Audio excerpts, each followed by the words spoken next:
حي على الفلاح.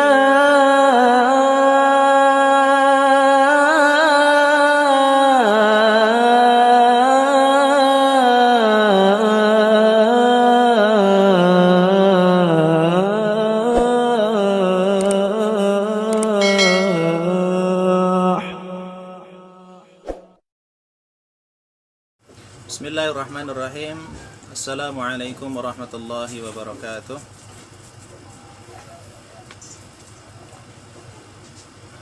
Alhamdulillahi wa kafa wa salatu wassalamu ala nabiyil mustafa wa ala alihi wa sahbihi wa man wafa ma ba'd. Rabbi syrah li sadri wa yassir li amri wa hlul 'uqdatam min lisani yafqahu qawli. Asyhadu an la ilaha illallah wa asyhadu anna Muhammadan abduhu wa rasuluh. Amma ba'd. Ikhwani wa akhwati rahimakumullah. Alhamdulillahi rabbil alamin. Pada kesempatan pagi hari ini kita bisa berjumpa kembali dalam keadaan sehat, masih ditetapkannya istiqomah di jalan Islam dan keimanan kita. Semoga kita tetap istiqomah. Salawat dan salam semoga tetap tercurahkan kepada baginda Rasulullah Muhammad sallallahu alaihi wasallam beserta keluarga, sahabat, dan semoga kita sebagai umatnya yang istiqomah, insyaallah kita bisa meniti jalan sesuai dengan sunnah-sunnah Rasul sallallahu alaihi wasallam, dan kita bisa istiqomah di jalan Allah sehingga kita bisa dipertemukan beliau sallallahu alaihi wasallam di surganya Allah Subhanahu wa taala. Amin ya rabbal alamin. Ikhwani wa akhwati rahimani wa rahimakumullah. Insyaallah pada pagi hari ini kita akan melanjutkan pembahasan kita tentang tazkiyatu ala manhaj an-nubuwah. Pekan lalu kita membahas tazkiyah fil jasad, atau kita memanajemen badan kita agar sehat. Dan intinya adalah kita ikutilah aturan Allah Subhanahu wa taala, ikutilah aturan Rasul sallallahu alaihi wasallam. Insyaallah badan kita akan sehat. Walaupun seolah-olah apa yang disampaikan, apa yang dicontohkan Nabi belum terbukti secara penelitian ilmiah pada zaman ini, tapi yakinlah bahwa apapun yang diperintahkan oleh Allah dan dicontohkan oleh Rasulullah sallallahu alaihi wasallam merupakan kebaikan. Dan yakinlah bahwa segala apapun yang dilarang oleh syariat ini, baik di dalam Al-Qur'an ataupun dalam hadis, yakinlah bahwa itu adalah keburukan. Jadi cukup sederhana sebetulnya, kita cukup mengikuti bagaimana pola hidupnya Nabi, itu kita sudah mengamalkan seluruh Al-Quran. Nah, pada kesempatan kali ini kita akan melengkapi komponen di dalam tubuh kita ini. Tidak hanya jasad, tetapi juga ada jiwa, ada roh, dan nanti juga ada akal, dan juga ada panduan. Karena waktu yang terbatas dan juga nanti kesempatan kita yang terbatas, maka kita batasi di 4 itu ya. Kemarin jasad, sekarang insyaallah ke jiwa kita. Saya minta kepada Ustadz Abu Qawam, nanti kalau memang suaranya berbet, suaranya nggak jelas, tolong langsung dikonfirmasi ya. Atau langsung dikirim laptop baru juga nggak apa-apa, saya terima. Kita lanjut. Kita sebelum masuk ke dalam unsur yang kedua dari komponen tubuh kita, ya, setelah jasad kita masuk ke jiwa atau ke rohani nanti. Ini ringkasannya. Coba kita kenali dulu kira-kira apa saja yang ada di dalam tubuh kita, atau yang dinamakan dengan manusia itu harus apa, ada apa saja gitu. Unsur manusia itu yang pertama ada unsur jasmani, atau kita sebut dengan raga. Kemudian ada unsur rohani, atau juga dikatakan jiwa. Tentang jasmani, itu adalah bentuk fisik yang mampu kita lihat yang mampu kita rasakan. Dan kebanyakan memang manusia itu fokusnya adalah ke jasad atau ke jasmani atau ke raga.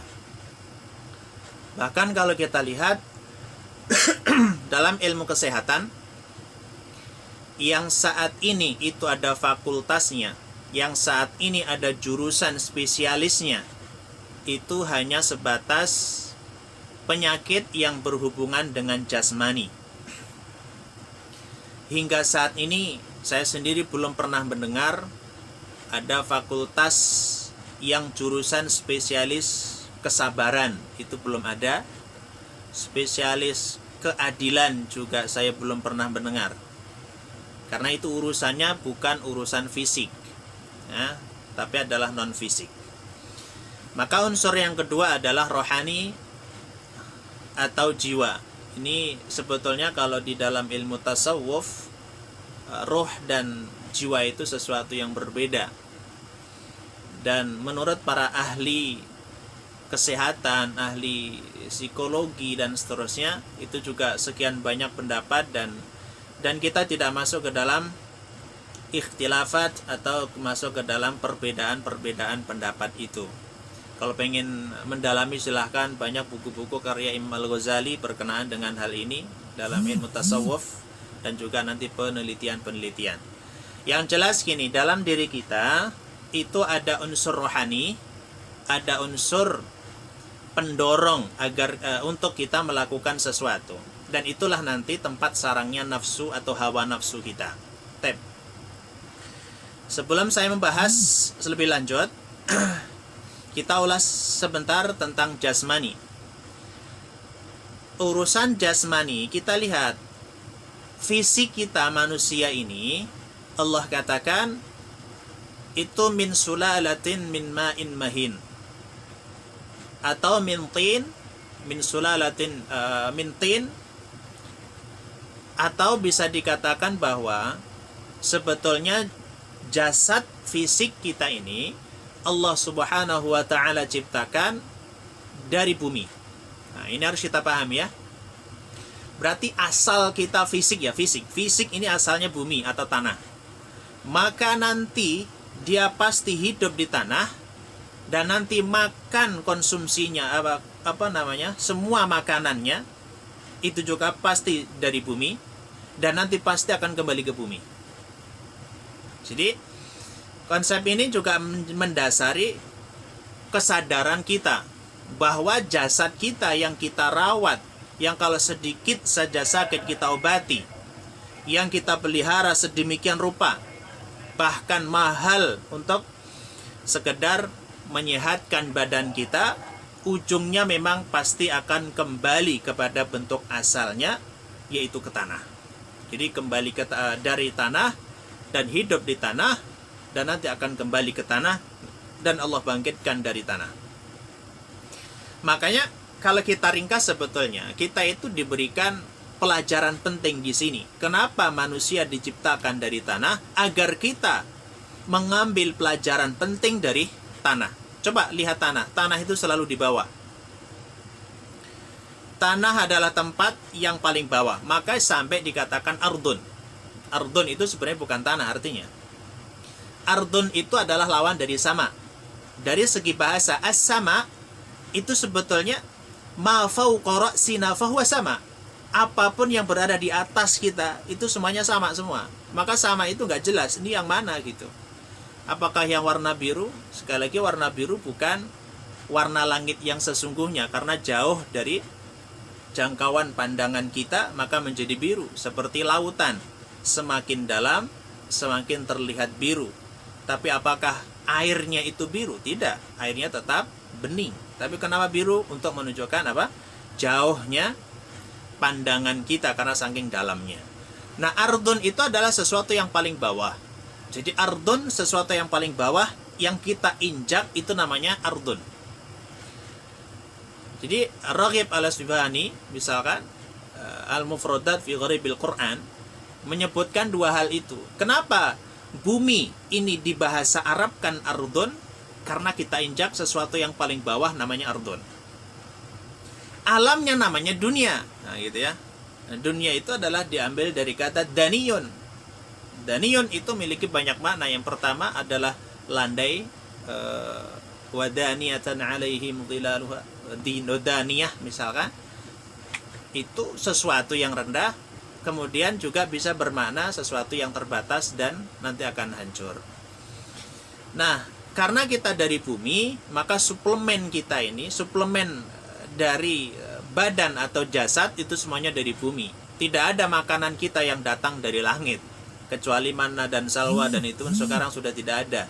Tinggal salwanya. Salwa aja sekarang sudah nikah tuh. Artinya manna dan salwa memang dari langit. Maksud saya makanan kita semuanya dari bumi semua. Kita diciptakan dari bumi, makanan kita tumbuh di bumi. Itu memang karena kita berasal dari bumi. Baik. Ini yang kemarin kita sudah bahas. Tapi ada aturan-aturannya dan seterusnya. Nah, sekarang kita membahas tentang bentuk yang kedua, yaitu rohani atau jiwa. Gini. Dalam Al-Quran memang Allah sebutkan dua-duanya dan dua-duanya memiliki esensi yang berbeda. Allah kadang menggunakan kata nafas, Allah kadang menggunakan kata roh.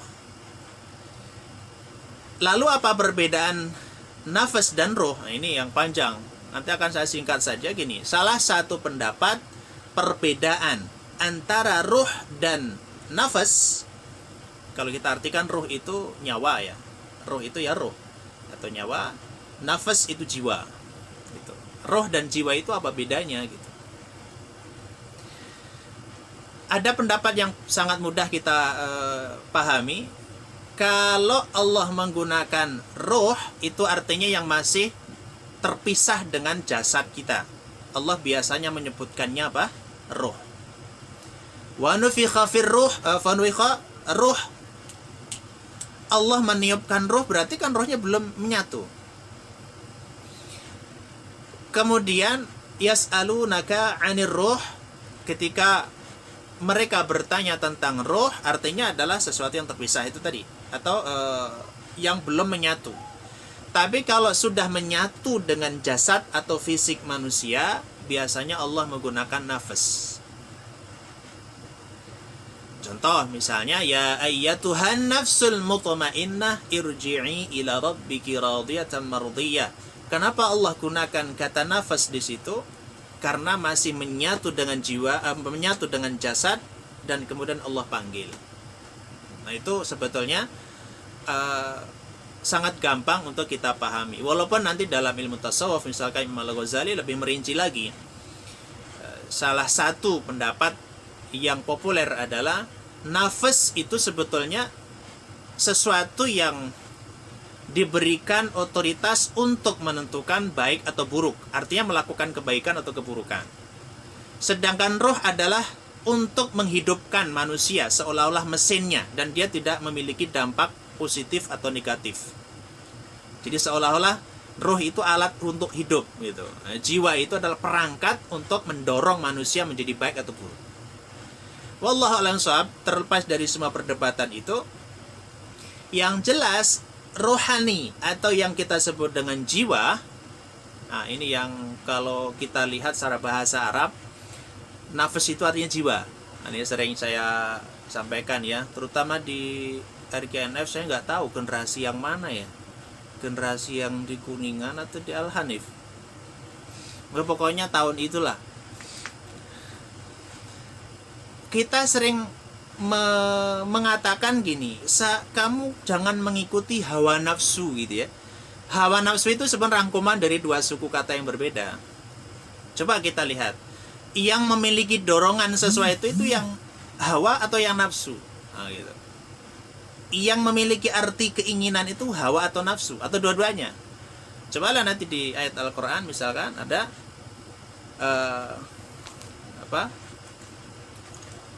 wa amma man khafa maqama rabbih wa nahan nafsa 'anil hawa.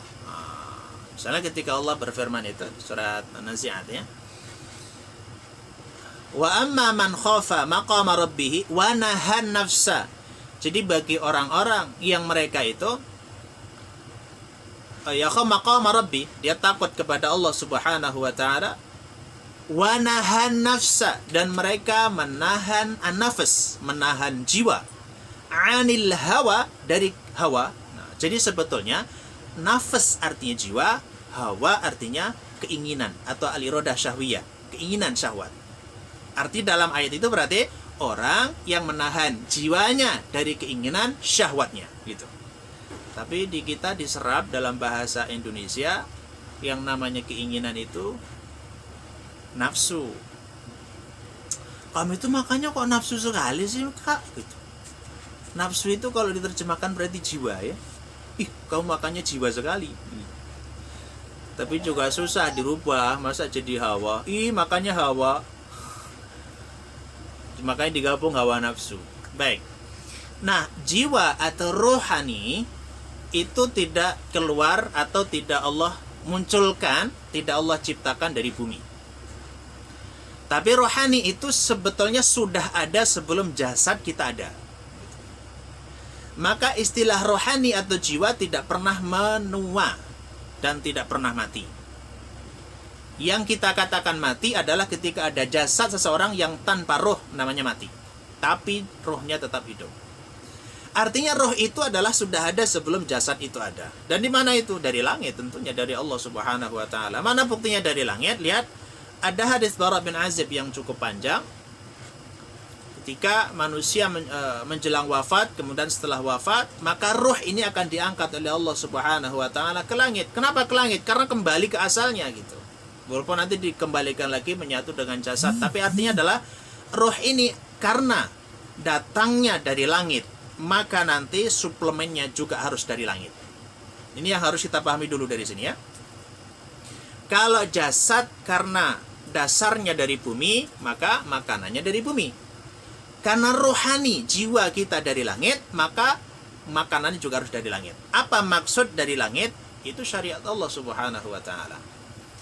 Dan ini konsep dasar. Siapapun yang ingin bahagia, maka harus ikuti konsep Allah. Jadi nggak bisa kita membahagiakan jiwa kita dengan sesuatu yang berasal dari bumi. Oke. Kita lanjut. Sekarang tentang nafas. Kemarin sempat saya singgung tentang tazkiyah. Tazkiyah itu sebetulnya penyucian. Bisa juga diartikan nanti pertumbuhan. Zakat itu kan bisa bermakna mensucikan, bisa juga bermakna apa? Menumbuhkan. Sedangkan nafas itu adalah jiwa. Bisa dikatakan nanti unsur pengendali dari jasad kita. Nah, disebut juga nanti zakatun nafas, artinya penyucian jiwa, menjernihkan hati, menjauhkan dari segala macam penyakit-penyakit hati, sehingga nanti akan tetap sehat. Baik. Tahapan perjalanan manusia yang komplit, manusia yang hidup dan jiwanya yang sehat ini, awalnya sebetulnya jiwa itu suci. Jiwa itu sebetulnya nanti baik. Misalnya bayi itu jiwanya baik karena masih kosong kan. Kullu mauludin yuladu 'ala fitrah. Arti fitrah ya suci, tapi juga sucinya adalah muslim di situ. Kemudian setelah nanti besar, remaja, dewasa, akalnya juga semakin berkembang, hawa nafsunya juga semakin berkembang, fisiknya berkembang. Nah, nanti jiwa ini akan mengalami penodaan. Nah, ada kotoran-kotorannya di situ. Nah, setelah kita kemudian kotor, pilihan kita pada akhirnya adalah mau mensucikan atau tetap dalam kotor itu. Apakah ada manusia yang hidup yang sampai menjalani kehidupan remaja, dewasa, dan menua, kemudian terus itu suci tanpa pernah mengalami kotor? Tidak ada. Adanya adalah pernah kotor kemudian disucikan kembali. Maka ada istilah tazkiyatun nafas. Baik, ini ringkasannya. Nah, poin pentingnya di sini insya Allah kita bahas. Kalau cukup 1 jam, kalau nggak cukup ya nanti 2 jam, kalau nggak cukup berarti 3 jam, kalau nggak cukup berarti sampai sore. Pada siap ya kalau sampai sore ya? Siap, saya yang nggak siap maksudnya. Baik. Untuk tazkiyatun nafas, saya hanya ingin mengambil satu surat saja. Surat tazkiyatun nafas, kalau ada yang pernah belajar tazkiyatun nafas, mungkin dari perspektifnya ahli tasawuf, sebetulnya intinya itu ada di surat Asy-Syams. Di surat Asy-Syams Allah berikan cara pengenalan terhadap jiwa, lalu nanti potensi apa yang ada di sana, cara menjaganya seperti apa, terus contoh real bagi mereka yang kotor itu seperti apa. Gitu. Baik, di surat Asy-Syams. Maka kalau kita ringkas gini, untuk bisa mensucikan jiwa kita, 3 hal. Diingat-ingat ya, kenali, cintai, miliki. Nah, apapun itu. Jadi apa? Kenali, cintai, miliki. Nah, jadi kalau yang ikhwan mau nikah juga sama, kenali dulu, ya ta'aruf dulu, kemudian cintai. Kalau cinta, miliki. Nah, ta'aruf dulu yang pertama. Tak kenal maka ta'aruf. Kalau sudah ta'aruf ya terserah Anda. Nah, baru nanti ada tumbuh cinta. Tapi ada yang bilang, sudah kenal tapi nggak sayang-sayang, ya itu derita lo gitu. Kenali, maksud dikenali gini, kenali jiwamu itu, sehingga nanti kalau kita sudah mengenali jiwa kita, maka untuk selanjutnya mencintai, menjaga, memperkuat, membersihkan akan mudah. Bagaimana kita akan mensucikan sesuatu yang hakikatnya kita nggak tahu. Baik, tentang pengenalan jiwa, kita bisa lihat di surat Asy-Syams ayat 8. Kalau mau komplit ya 1-8. Coba dibuka surat Asy-Syamsnya dan nanti coba saya baca dan cari perbedaannya. Harus ketemu ya, terutama yang santri. Kalau nggak ketemu nanti nggak lulus ini. Coba saya baca, didengarkan, coba perbedaannya di mana. Wasyamsi. Saya ujung-ujung apa di awal-awal saja ya. Wasyamsi wal qamari wan nahari wal laili was samai wal ardi wa nafsi. Oke, perbedaannya di mana? Ayat ke-7 itu. 1-7 dulu. Perbedaannya di mana? Yang sangat mencolok. Saya bisa berbicara sama siapa ya? Oh, ya udah tawadhu itu. Saya tahu itu, sebenarnya tahu, cuman tawadhu. Tawadhu, tahu warna duit.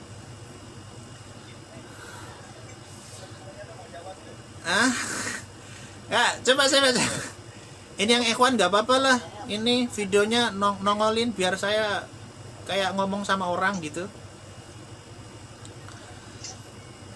Coba saya ulangi. Wahidna naijat nih. Muhammad. Nah, Muhammad nih. Saya fokus ke Muhammad kalau gitu. Saya baca deh. Wasyamsi wal qamari wan nahari wal laili was samai wal ardi wa nafsi. Yang sangat mencolok yang mana? Oh, ini cara tadabbur kita. Cara tadabbur Al-Quran seperti itu. Karena sesuatu yang keluar dari patternnya, keluar dari aturannya, keluar dari kebiasaannya, itu berarti ada sesuatu, gitu. Dari mana? Ini yang mulazamah ikhwan pasti tahu, tapi diam dulu. Ini yang lain dulu. Nah, itu. Nggak ada lam ta'rif. Ketiadaan lam ta'rif di ayat yang ke-7 itu harus menjadi pusat perhatian kita. Karena sangat berbeda. Dan hanya satu surat ini setahu saya. Nanti kalau ada surat lain tolong kasih tahu saya. Hanya surat ini yang Allah berikan sumpahnya hingga 8 kali. Wasyamsi wal duha wal qamari wan nahari wal laili was samai wal ardi wa nafsi. Hanya surat ini yang Allah awali sebuah surat dengan 8 sumpah. Jadi Allah nggak hanya sumpahnya sekali. Dan dalam kaidah bahasa Arab itu kan ada rukun-rukun qasam ya. Ada nama adatul qasam, ada al-muqsam bihi, ada muqsam alaih. Oke, itu saya nggak bahas ke situ. Nanti tanya sama Ustaz Ghazali yang belajar bahasa Arab. Tapi penting kita perhatikan gini. Antara sumpah dengan nanti jawab sumpahnya atau namanya muqsam alaih, itu kalau Al-Quran pasti relevan, pasti sesuai. Nah, itu perbedaan dengan sumpahnya manusia yang sama sekali tidak nyambung. Contohnya, demi langit dan bumi aku mencintaimu. Apa hubungannya langit, bumi, cinta? Nggak ada. Tapi ingat, ketika Allah bersumpah, nanti pasti ada korelasinya. Oke, saya ambil sumpah yang pertama saja dan kedua ya. Nanti yang lain sama Ustadz Abqam bisa diterangkan. Wasyamsi wal duhaha wal qamari idza talaha. Situ aja. Allah bersumpah yang pertama adalah matahari. Matahari jika dia duhaha. Matahari dan juga waktu duhanya. Yang ketiga Allah bersumpah wal qamari, dan demi bulan idza talaha. Tala itu ada 2 masdarnya. Tala yatlu tilwan, ada tala yatlu tilawatan. Tilawah satu akar kata dengan ini, artinya mengikuti. Nah, bulan tugasnya dia hanyalah talaha, mengikuti terus menerus. Sebenarnya bukan mengikuti sih, lebih tepatnya mengintili. Nah, ada yang nggak tahu silakan tanya sama orang Jawa. Mengintili. Jadi tugasnya apa sih mengintili itu?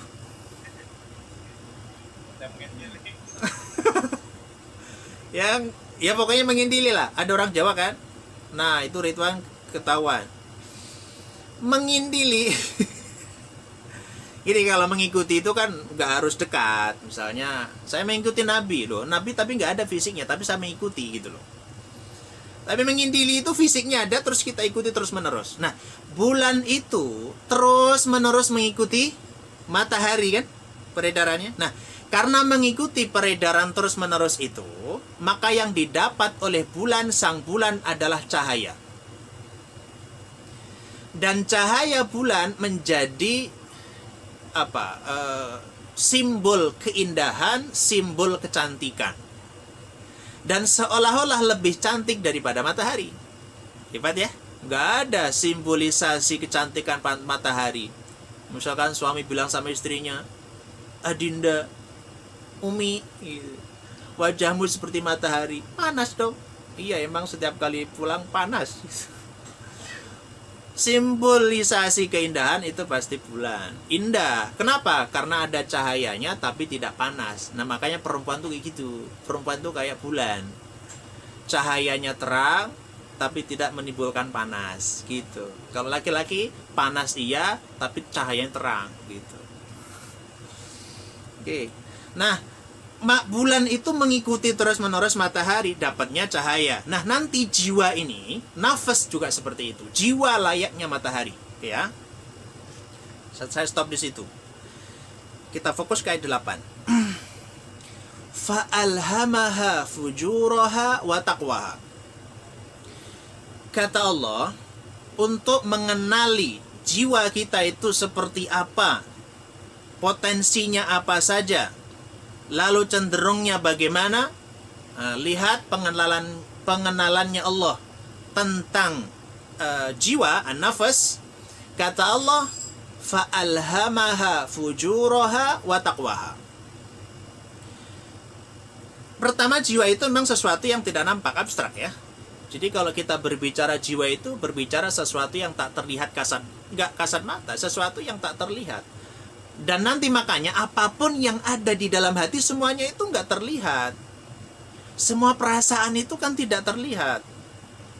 Ya cinta, benci, senang, bahagia dan seterusnya itu nggak terlihat.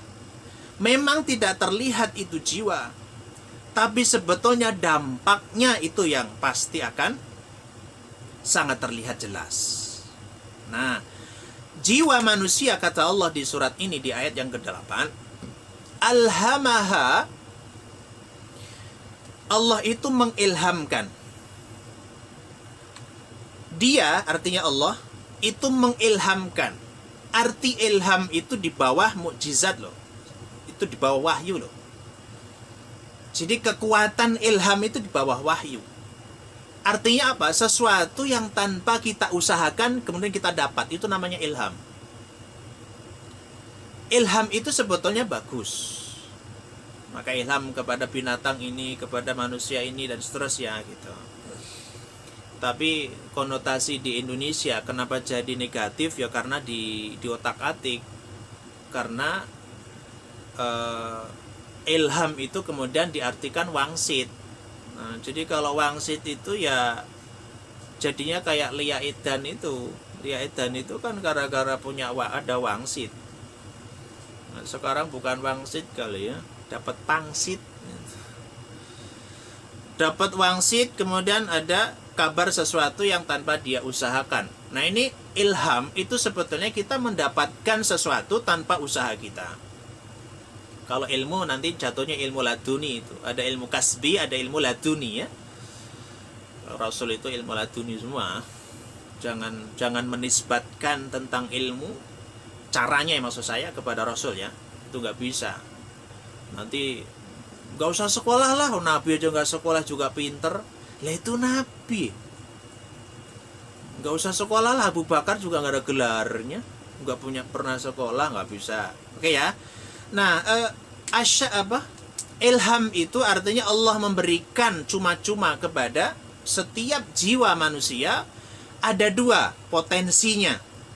Potensi jiwa adalah fujuraha wa taqwaha. Jadi sebetulnya dalam jiwa kita Allah berikan dua potensi ini. Yang pertama menjadi fujur, yang kedua menjadi takwa. Dan ini berlawanan. Oke, sedikit saya terangkan tentang fujur ya. Fujur itu bentuk sifat diambil dari kata fa'jim dan ro, fajaro. Fajaro itu asalnya maknanya adalah membelah atau merobek. Ya. Makanya kenapa waktu pagi hari itu dinamakan fajar? Karena merobek kegelapan malam. Lalu kenapa orang yang durhaka, orang yang bermaksiat, orang yang melanggar aturan Allah itu dikatakan fajir? Karena telah merobek, merusak aturan Allah. Jadi kata fajimro itu seperti itu. Tapi tidak boleh kita menamakan fajir, karena itu konotasinya memang merobek aturan Allah atau orang yang durhaka. Kalau fajar gimana? Boleh, karena itu waktu fajar. Tapi asal katanya seperti itu. Nah, ada tingkatan di dalam pola bahasa Arab. Fajaro itu kata kerjanya, fa'ilnya itu fajir. Jadi gini, kalau fajir itu durhakanya itu hanya tingkatan yang rendah, kecil. Itu kalau fajir. Tapi kalau orang itu durhakanya itu spesialis dan menjadi profesional, maka menggunakan sighah mubalaghah, menjadi fujjar. Bedakan ya. Al-Quran itu ada fajir, ada fujjar. Nanti yang tertinggi ada fajaroh. Kalau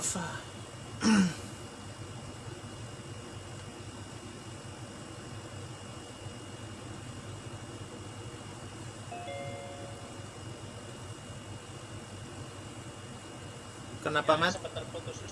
Kenapa terputus ya?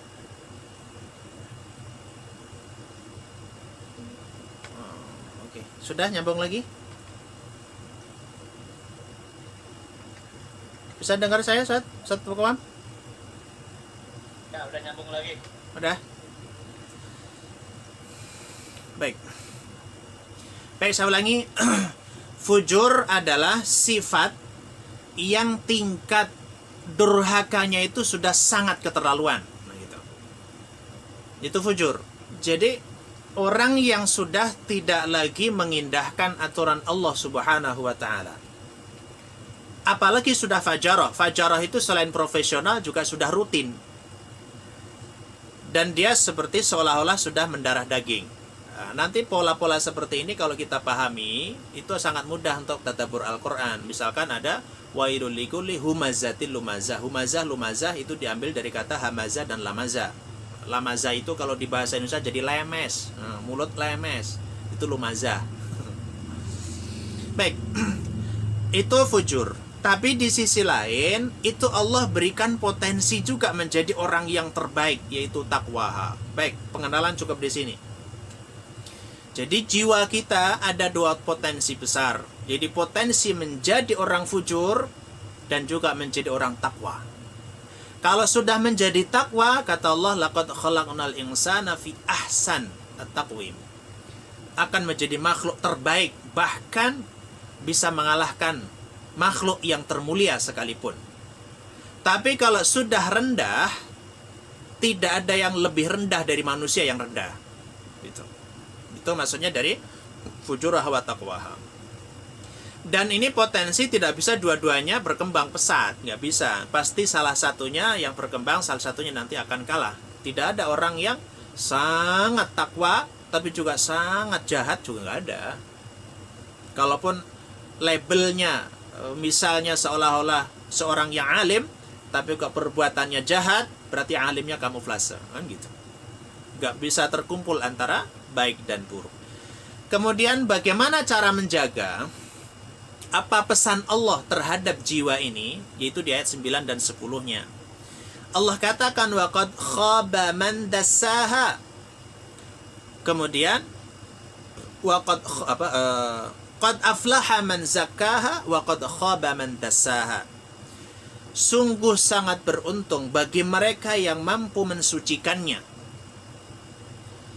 Kata zakkaha itu adalah mensucikan jiwanya. Maka dia adalah orang yang sangat beruntung.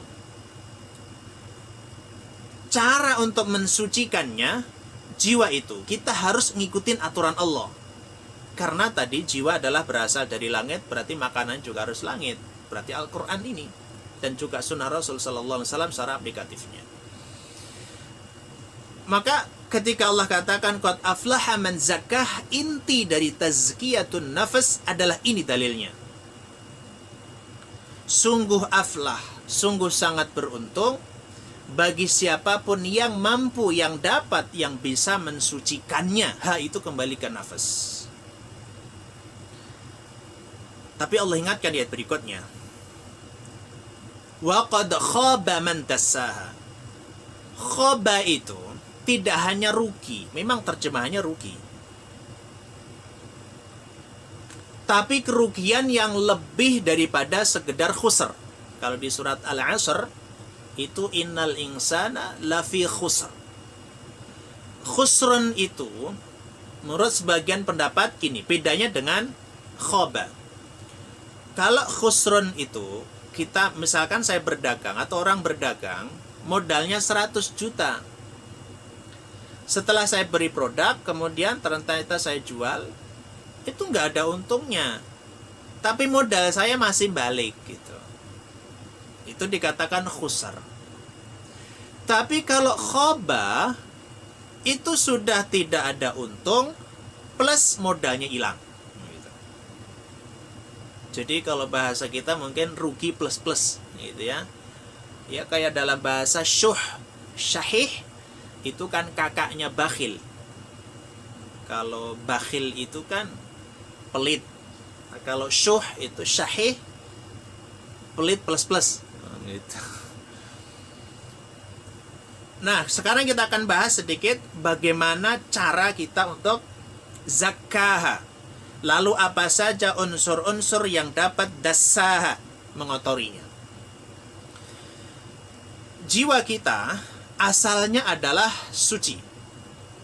Lalu ketika kita sudah semakin dewasa, pemikiran kita berkembang, ilmu kita berkembang, lalu yang masuk ke dalam otak kita juga berbagai macam ilmu, itu akan sangat mempengaruhi kotor dan bersihnya jiwa.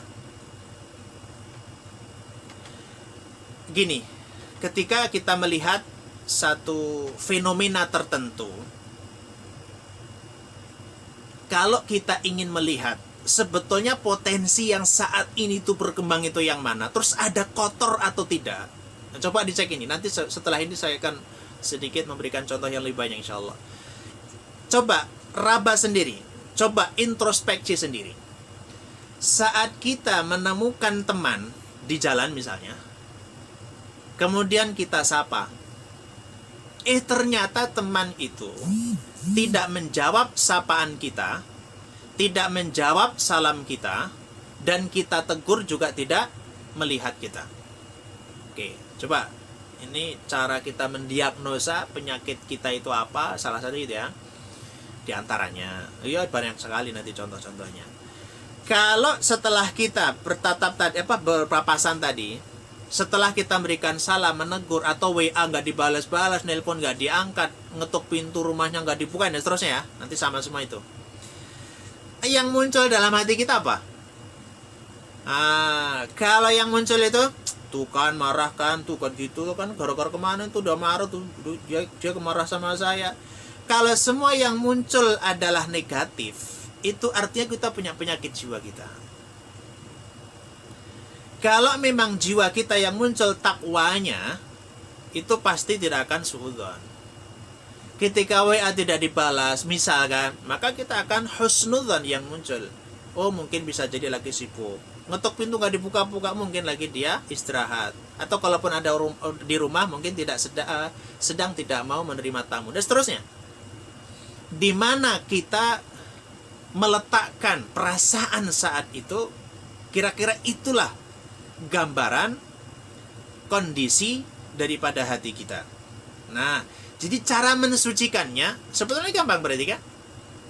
Semua itu serahkan kepada Allah. Yang pertama itu namanya tawakal.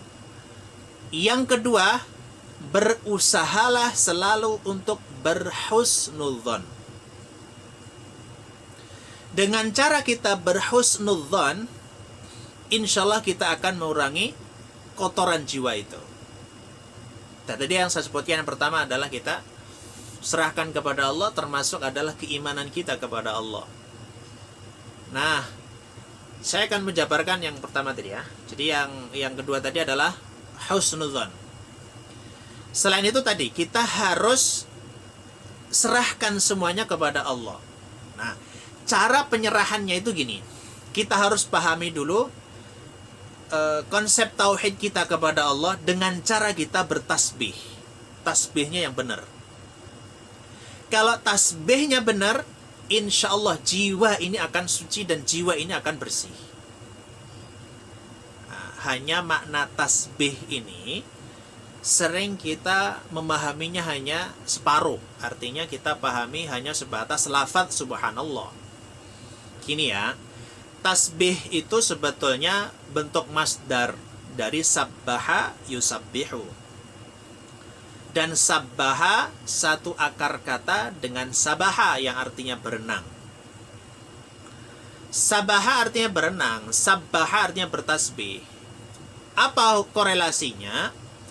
Orang berenang itu kan menjauhkan dari titik satu ke titik yang lain. Tasbih artinya adalah menjauhkan, ijtinab, menjauhkan segala macam naqais, menjauhkan segala macam sifat kekurangan, keburukan dari Allah Subhanahu wa taala. Jadi artinya kita mensucikan segala macam keburukan yang ada pada Allah Subhanahu wa taala. Berarti kalau tasbih diartikan mensucikan Allah, ya memang betul. Artinya mensucikan dari segala macam kekurangan. Nah, kalau kata tasbih ini sudah mapan, artinya sudah kita pahami dengan benar, maka kita nanti akan sangat mudah untuk mensucikan jiwa kita. Caranya gimana? Apapun yang terjadi, itu berarti atas kehendak Allah dan itu pasti baik. Kenapa? Karena bersumber dari yang maha baik. Dengan tasbih, kita tidak akan pernah tidak bisa menyalahkan Allah atau menyalahkan siapapun. Nah, ini hebatnya. Makanya kalau kita tasbihnya sudah benar, maka insya Allah kita tahmid pun juga akan gampang. Alhamdulillahnya maksud saya. Walaupun tasbih itu konsekuensinya banyak sekali ya. Melibatkan hati, melibatkan lisan, melibatkan juga perbuatan. Melibatkan hati, kita harus percaya apapun yang sudah Allah berikan itulah yang terbaik, walaupun secara fisiknya, realnya yang kita lihat itu menyakitkan. Contoh, orang sudah mau mendapatkan uang, tender sudah didapat, ternyata dibatalkan misalnya. Itu seolah-olah kita katakan, ya Allah, kenapa ini sudah bagianku, kok kenapa dibatalkan? Allah lebih tahu apa yang akan terjadi daripada kita sendiri. Bisa jadi kalau diteruskan akan ada terjadi musibah yang jauh lebih besar, maka Allah selamatkan dari awal. Sama urusan jiwa itu, ini karena masih banyak yang muda, misalnya orang yang sudah dilamar, sudah dikhitbah, sudah menentukan hari, nggak jadi. Sakit hati, banget. Sampai balas dendam 7 turunan. Sampai dukun bertindak. Gini, ini kalau kita misalnya hati kita bersih dan tasbih kita benar, nggak mungkin kita kemudian benci. Kenapa? Bisa jadi saat itu diberhentikan oleh Allah proses untuk selanjutnya, karena bisa jadi akhwat ini dan ikhwan ini Allah selamatkan dari bahaya yang lebih besar. Bisa jadi ketika itu dipaksakan, nanti akan terjadi sesuatu huru-hara dalam rumah tangganya, atau nanti akan terjadi perpecahan antar keluarga dan seterusnya, maka Allah selamatkan itu. Jadi yang belum punya pasangan jangan katakan saya belum punya pasangan. Sudah. Hanya belum dipertemukan. Sudah ketemu Pak Ustadz, tapi kemarin pergi. Ya itu berarti belum pasanganmu. Tapi kenapa dia datang kalau bukan? Ya itu ujian bagimu. Jagalah hati itu, kemudian dari tauhidnya, tasbihnya, sama husnudzonnya tadi. Kemudian kotoran-kotoran jiwanya, atau yang dasaha, kalau kita ringkas berarti noda jiwa adalah seluruh perbuatan atau seluruh perkataan yang buruk. Itu semuanya adalah pengotor jiwa. Maaf, ini suara saya jelas nggak ya? Jelas nggak Ustaz Abu Kawang? Jelas ya? Maka noda jiwa itu adalah semua keburukan yang ada, yang ditimbulkan oleh hati, lalu nanti berdampak kepada perbuatan, sikap, dan juga nanti perkataan. Saya tidak merinci. Kalau kita rinci, itu bisa puluhan. Nah, semoga nanti bukunya segera terbit ya. Kita masih menyusun. Ada penyakitnya, tapi selalu ada penawarnya gitu. Banyak sekali penyakit jiwa itu. Mulai dari perasaan jengkel, marah, murka, nggak setuju, terus kayak gitu. Dan itu muncul dari hati, dan itu semuanya kotoran gitu. Dan itu semuanya kalau kita biarkan, itu akan terus bertambah. Apa akibatnya nanti akan kita jelaskan berikutnya. Nah, akibat keburukan itu, keburukan sikap, keburukan dari perkataannya dikarenakan kotornya jiwa, maka itu akan berdampak kepada kemuliaan manusia itu sendiri. Orang kalau sudah sering suudzon, itu merendahkan dirinya. Orang yang sering bohong, itu juga akan merendahkan dirinya, karena tidak dipercaya lagi. Baik ya, coba saya ringkas cara mencintai dan cara menjaga jiwa kita. Setelah kita mengenal ada 2 potensi tadi, cobalah kita mencintai hati kita, jiwa kita. Berusaha untuk menjaga jiwa kita dengan cara kita selalu berpatokan kepada aturan Allah tanpa mengindahkan perbuatan-perbuatan yang dilarang oleh syariat, walaupun kita sangat cenderung dan sangat menyukai keburukan itu. Memang harus berjuang. Baik ya. Tadi diagnosanya. Nah, sekarang saya naikkan lagi. Saya contohkan satu lagi. Kita yang paling berat adalah ketika jiwa kita kotor, kemudian saking kotornya, kemudian sampai berani menyalahkan Allah. Itu yang parah. Kalau tadi yang menyalahkan manusia sesama kan? Kamu sih gitu. Ini bisa jadi kalau diteruskan, bisa menyalahkan Allah loh. Dan yang menyalahkan Allah itu nggak mungkin orang kafir. Yang menyalahkan Allah biasanya adalah orang yang muslim. Misalnya peristiwa tadi. Sudah buru-buru, sudah ingin menentukan sesuatu, planningnya sudah pas, pasangan juga sudah datang, kemudian ini rezeki juga seolah-olah sudah di depan mata, semuanya gitu. Ternyata Allah cancel semua, batalkan semua, putus semua. Misalnya. Kemudian kita katakan, ya Allah, kok kamu jahat banget sama aku gitu. Ya Allah, kenapa harus terjadi sama saya? Ternyata ini menunjukkan kita ini tidak rela dengan takdir yang sudah Allah tetapkan. Berarti jiwa kita itu ada kotorannya di situ karena tidak menerima ketentuan Allah.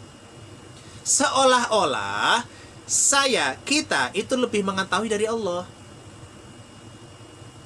Makanya dari sini nanti termasuk doa.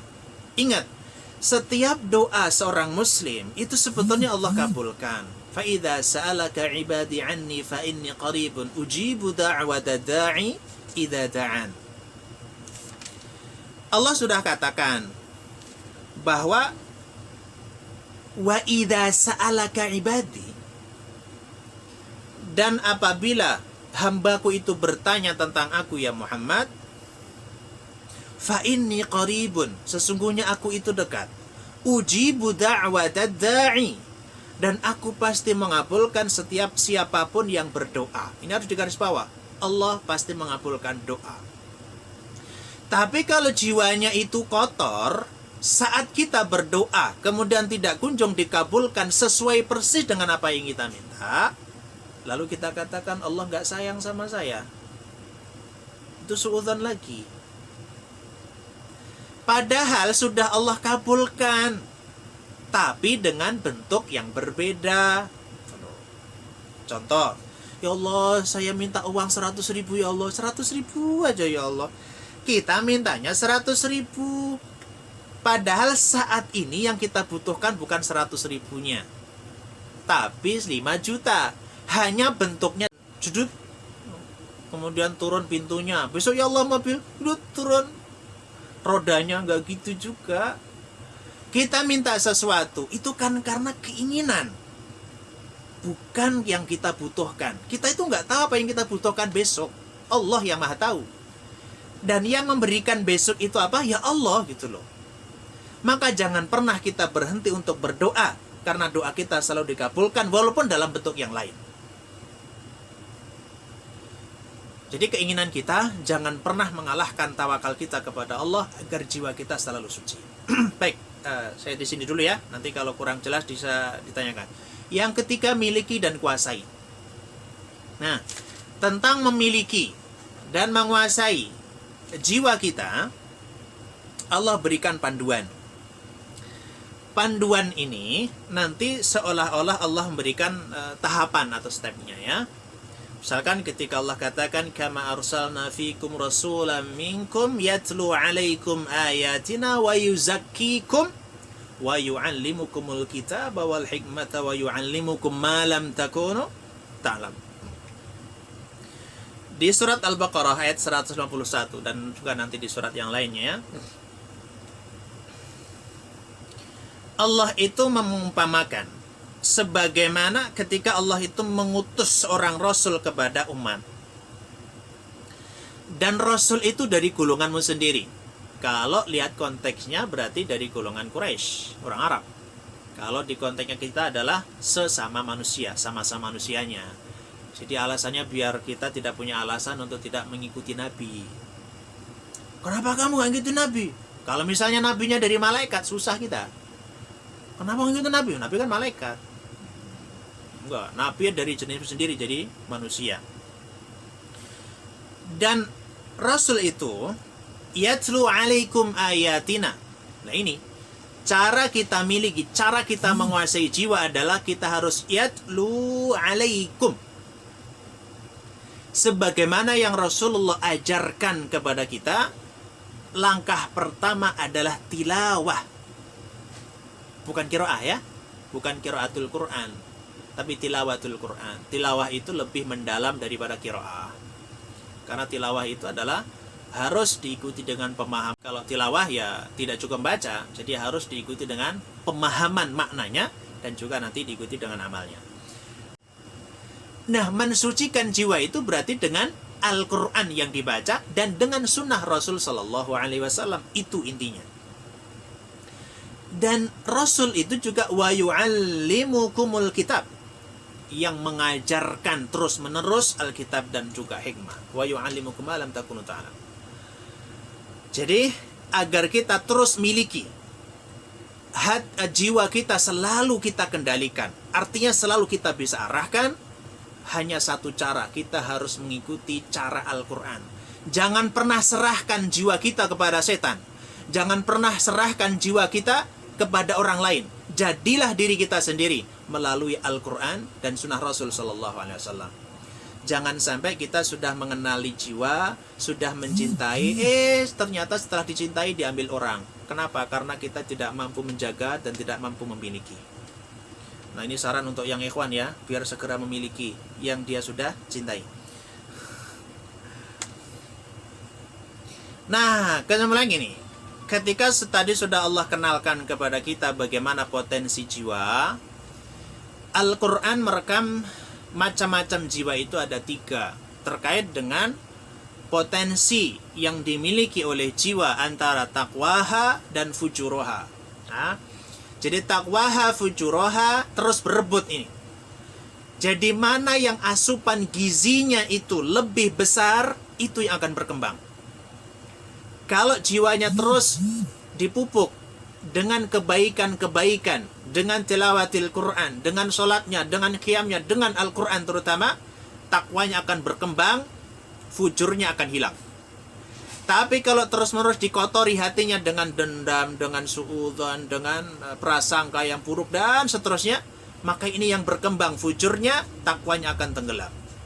Nah, maka mulai dari sekarang sudahlah tasbihnya yang benar, husnudzon kepada setiap orang. Nah, kata Al-Quran, yang pertama ada nafsu ammarah. Ammarah itu adalah bentuk nafsu yang paling rendah. Arti paling rendah adalah karena bentuk jiwa ini jiwa yang selalu ammarah. Ammarah itu kayak amir ya.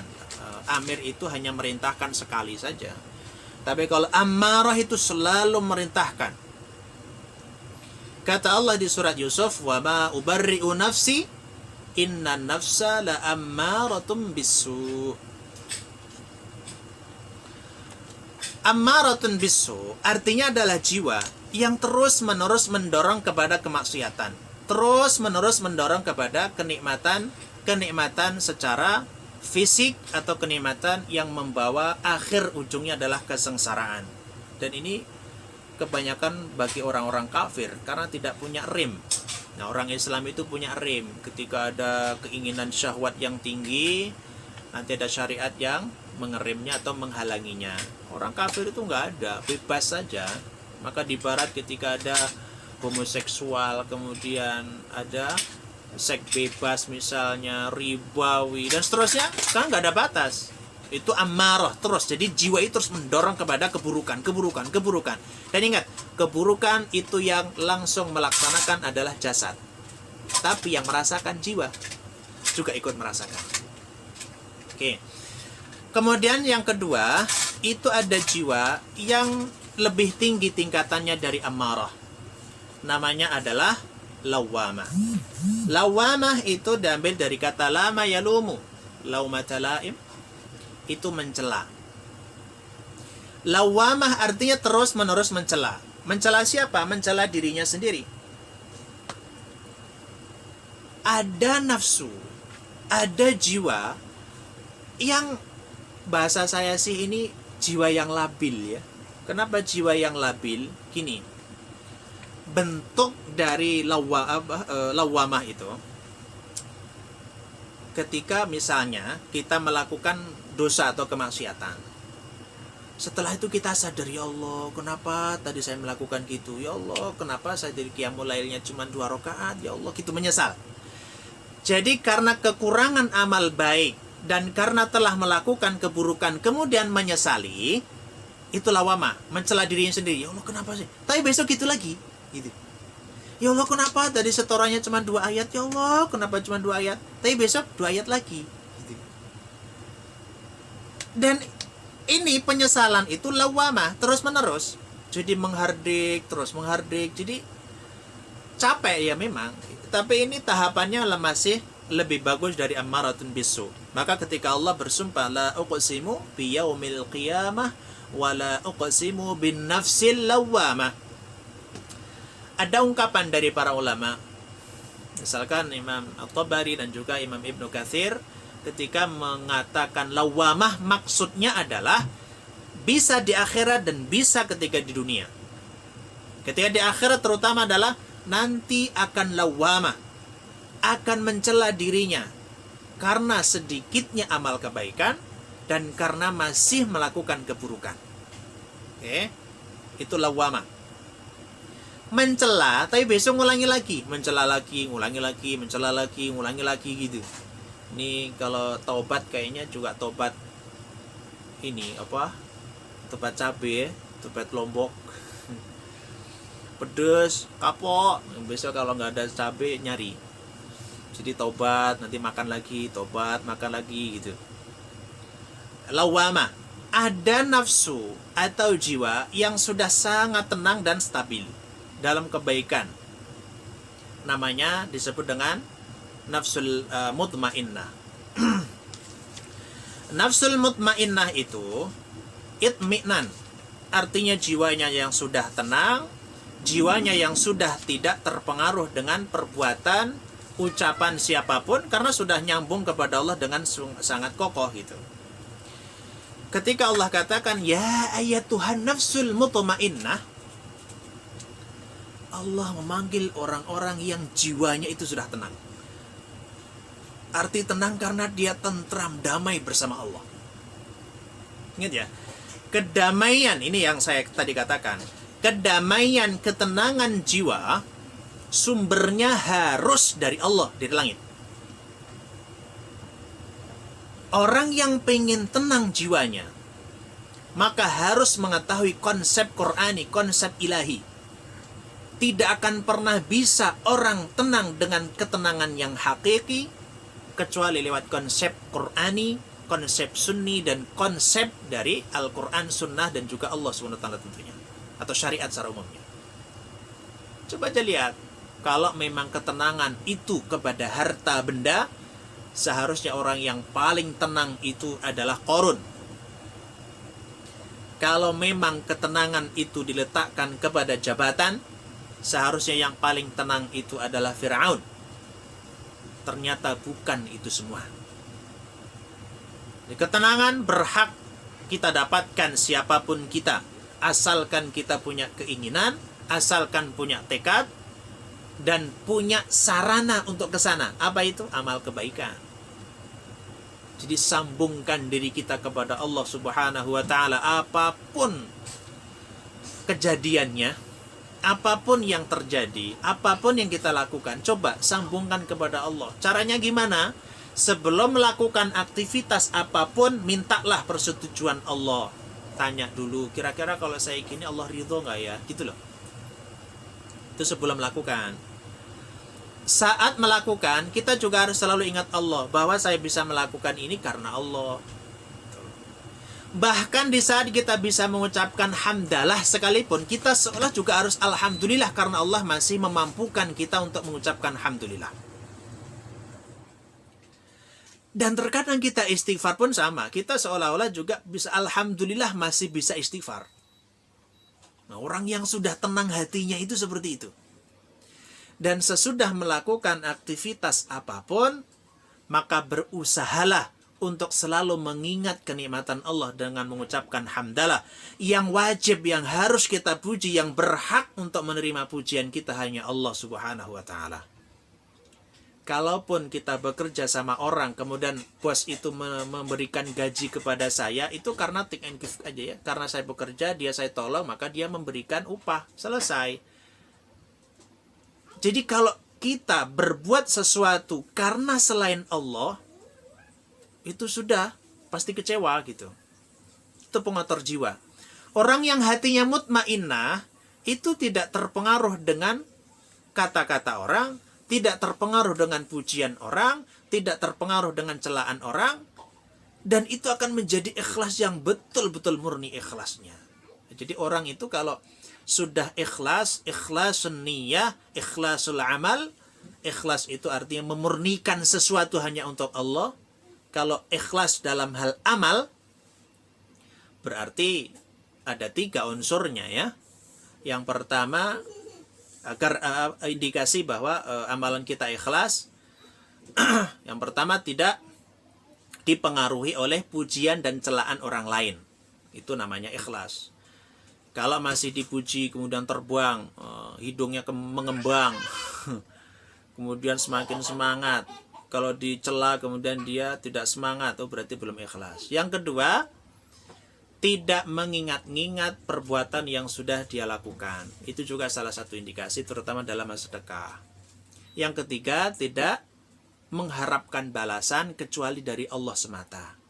Kalau sudah seperti itu, hati kita mutmainnah. Maka dalam urusan apapun orang yang mutmainnah itu selalu happy gitu.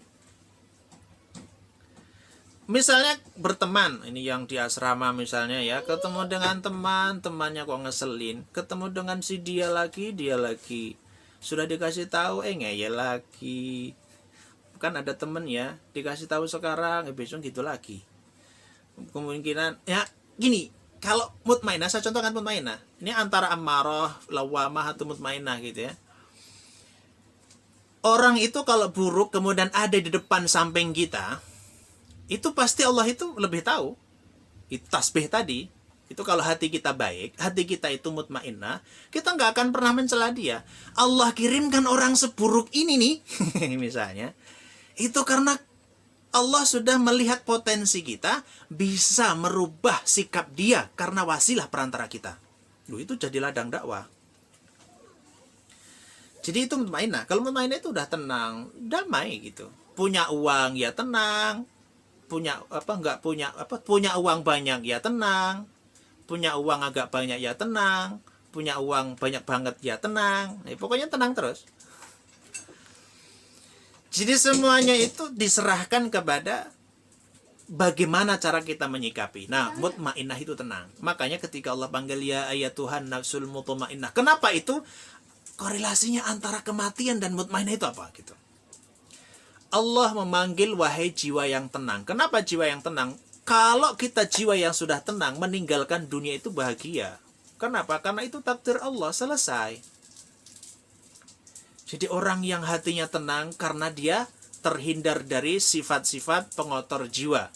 Segala macam keburukan itu akan berujung kepada pengotoran jiwa. Tep, ini bisa dilanjut lagi nggak? Masih siap nggak? Kalau udah kita akhiri nih. Udah 1 jam lebih ya. Gimana satu koam? Wah, bu koam ya nggak ada.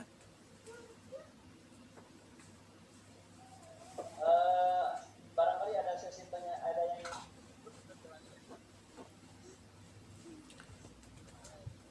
Mana? barangkali ada yang ingin bertanya, kakak-kakak. Oh. Kalau saya teruskan sedikit 1 menit 2 menit boleh? Enggak, saya nanya waktunya masih ada apa enggak gitu, Ti? Oh, masih. Masih. Lanjut. Oke. Ini masih kuat kok, sahurnya banyak tadi. Nah, lauknya ayam. Ayam 1 lagi, sebulu-bulunya saya makan karena telur. Loh, makan telur itu kan makan 1 ayam, bulunya, tulangnya dimakan semua. Baik. Gini. Jiwa manusia tadi potensi ada 2 ya. Ada potensi takwa dan fujur. Kalau dibagi rincinya ada 3 ini. Oke. Sekarang Allah memberikan contoh orang yang jiwanya kotor itu kayak apa sih gitu. Nah, itu di surat Asy-Syams tadi.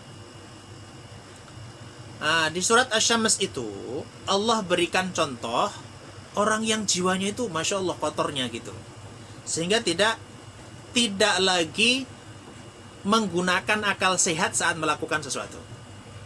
Nah, Allah terangkan itu di surat Asy-Syams mulai dari ayat 11-nya, itu contoh bagi orang yang fujur, sampai ayat ke-15-nya. Allah mulai dari kadzabat samudu bitagwaha. Kaum Samud itu mendustakan Nabi Allah Subhanahu wa taala, yaitu Nabi Saleh. Singkat ceritanya gini, ada 3 orang. Ini pemuda ya. Ini pemuda itu gawat memang. Pemuda itu ada 2 pemuda, maaf. Pemuda itu gawatnya 2 hal. Yang pertama adalah harta, yang kedua adalah wanita. Jadi memang wanita itu menjadi salah satu penyebab. Tapi bukan berarti semua wanita itu menjadi penyebabnya. Bisa jadi penyebab kebaikan, iya. Ada 2 orang disebutkan dalam Imam At-Tabari menyebutkan, dan juga di Bidayah wa Nihayah di Ibnu Katsir. Ada 2 pemuda namanya Masra bin Mahraj dan juga Qadar bin Salif. Ada yang membaca Qidar bin Salif dan Qadar bin Salif. Kisahnya gini.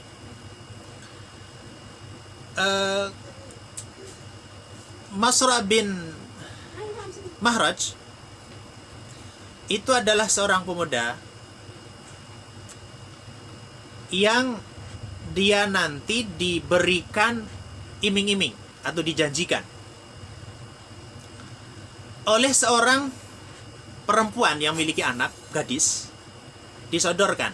Dan ceritanya pokoknya saya nggak akan dari awal ya. Kaum Samud itu adalah diberikan Nabi Soleh diberikan mukjizat, yaitu ada unta yang muncul dari gunung batu, dan itu cuma permintaan yang mustahil. Permintaan itu bermain-main ya dalam sirah itu. Kenapa main-main? Ya Soleh, kalau memang kamu nabi, itu tolong nanti munculkan unta yang siap kami gunakan atau diperah susunya dari gunung batu itu. Sebenarnya main-main aja, pengen menolak aja, tapi nggak enak gitu. Berikan syarat yang mustahil, tapi Allah turuti gitu. Setelah dituruti, maka Allah berpesan, jangan dibunuh, jangan diganggu. Ini binatang atau unta. Silahkan dinikmati susunya dan seterusnya. Tapi dasarnya jiwa kotor tadi, itu kemudian ada yang nggak terima. Allah sudah berikan senikmat itu loh. Nikmat apa lagi gitu? Tapi tetap ada yang jiwanya kotor, kemudian mengatakan, ini unta merusak kita aja ya. Waktunya kita minumnya diminum dia, makanan juga gitu dan seterusnya. Ini tetap kotor kalau jiwa kotor seperti itu.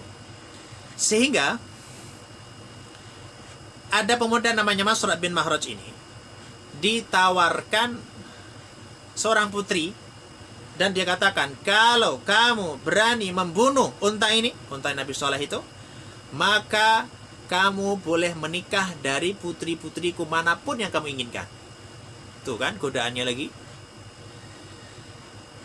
Itu persis yang terjadi nanti pada Qadar bin Salif atau Qidar bin Salif. Juga ditawarkan hal yang sama. Kalau Qidar bin Salif itu berani membunuh unta, maka dia akan diberikan putri dari seorang wanita dari suku itu. Dan ternyata keduanya kemudian menerima tantangan itu. Maka yang pertama kali nanti adalah Masra menusuk, kemudian ditambah lagi tusukan hingga mati itu dengan tombaknya Qadar bin Salif atau Qidar bin Salif. Dan cara membunuhnya bukan disembelih. Jadi cara membunuhnya itu memang sengaja menyiksa dari unta itu untuk menantang. Memang kalau Nabi Soleh itu seorang nabi betulan, apa yang akan terjadi nanti gitu. Maka kata Al-Quran adalah fakadzabuhu fa'aqaruha. Aqar itu macam-macam ya, ada yang ditombak sampai mati, ada yang dilobangi di lututnya sehingga berdarah itu mengucur terus, kemudian tumbang dan mati. Dan memang sengaja disiksa. Nah, Allah memberikan contoh 2 ini, Qidar bin Salif dan Masra bin Mahraj, diberikan contoh kepada kita agar kita ini Jangan seperti mereka. Mereka berani menentang Allah, dan bahkan sesuatu yang seharusnya dijaga malah dibunuh unta itu. Dan sebaliknya, yang seharusnya ditinggalkan malah mereka lakukan, dan justru mereka semakin berani. Nah, ini contohnya, singkatnya ya. Nanti kalau pengen lengkap silakan dibaca sendiri. Baik, saya tutup bahwa jiwamu adalah pengendali dirimu. Engkau bersihkan dan perbaiki dia, maka engkau akan menjadi manusia terbaik. Dan jika engkau kotori dengan keburukan, maka engkau akan menjadi hina selamanya. Sebagaimana Allah terangkan, walaqad dzara'na li jahannama katsiran minal jinni wal insi lahum qulubun la yafqahuna biha, dan seterusnya, ulaika kal an'ami bal hum adall. Wallahu a'lam bishawab. Saya kira ini yang dapat saya sampaikan. Jika ada yang ditanyakan, kami persilakan. Hadanallahu wa iyyakum. Assalamualaikum warahmatullahi wabarakatuh. الحمد لله رب العالمين